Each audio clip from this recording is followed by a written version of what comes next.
I didn't hear them before I saw them. Their shadows hit the reception floor first, long, clumsy, familiar in a way that scraped old wounds awake. I lifted my coffee, inhaled the quiet roast, and let the bitterness sit on my tongue as I watched them parade in like happy tourists. 10 years of silence. 10 years of unread messages. 10 years of birthdays missed, crises ignored, and apologies unspoken. But suddenly, here they were, laughing, like they'd simply taken a long weekend and forgotten to check in. I didn't move from the balcony. The ocean churned behind me, steady and unbothered, and for a moment I envied it. The front desk clerk glanced up at them, polite but firm. "Do you have an appointment with the owner?" And that's when they froze.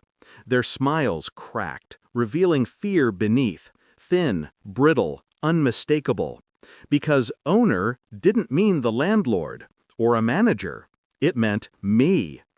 I let that realization linger in their faces, like slow poison.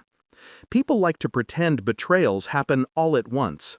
A door slamming, a truth spilling, a sudden fracture. But mine didn't. Mine was quiet, gradual, a fade-out nobody else noticed. I remember the last time my mother called me. Her voice rushed, her attention elsewhere. I remember sending my father updates he never answered.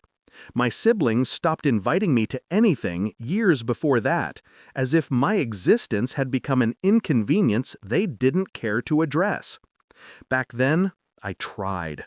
God help me, I tried. I reached out, visited, made excuses for them. Busy, I told myself. They love me, I insisted. Until the day I discovered the truth. It started with a forwarded email, accidental, from my sister. A family thread I was never meant to see. Let him do whatever he wants. He's always been dramatic. We don't owe him anything. If he really cared, he'd show up more. And then the final line, the one that hollowed me out. Besides, he's not part of this family anymore. Not part. Like I was some faulty appliance they'd quietly replaced. I remember reading it twice, 3 times, not crying, not shaking, just stopping. A strange calm washed over me, like my body had finally caught on to what my mind refused to understand. I wasn't theirs, not anymore. And if they wanted it that way, fine. The shift happened quietly. I cut the ties they'd already abandoned.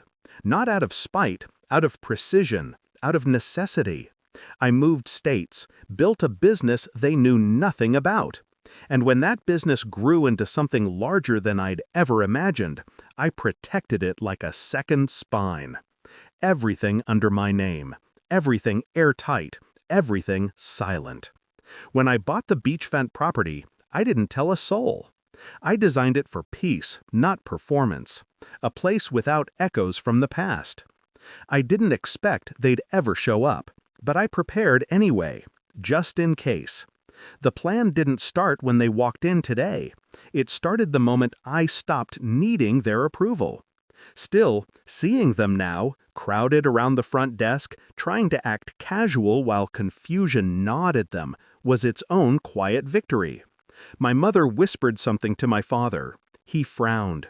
My sister's smile trembled like she was trying to glue it to her face. The clerk repeated the question, "Do you have an appointment with the owner?" And that's when I stepped forward. Slow, measured, each footstep echoing like a countdown.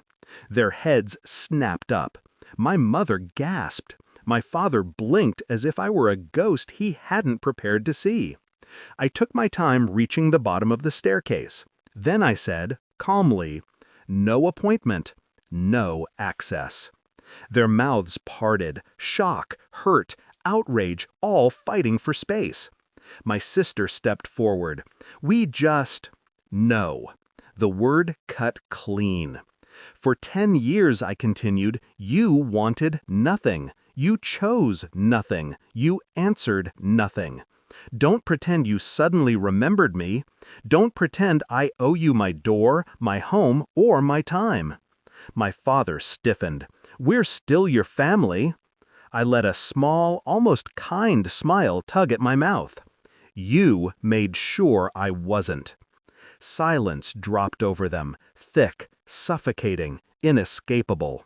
And then I delivered the final line, the one I'd rehearsed only once, because it needed to be perfect.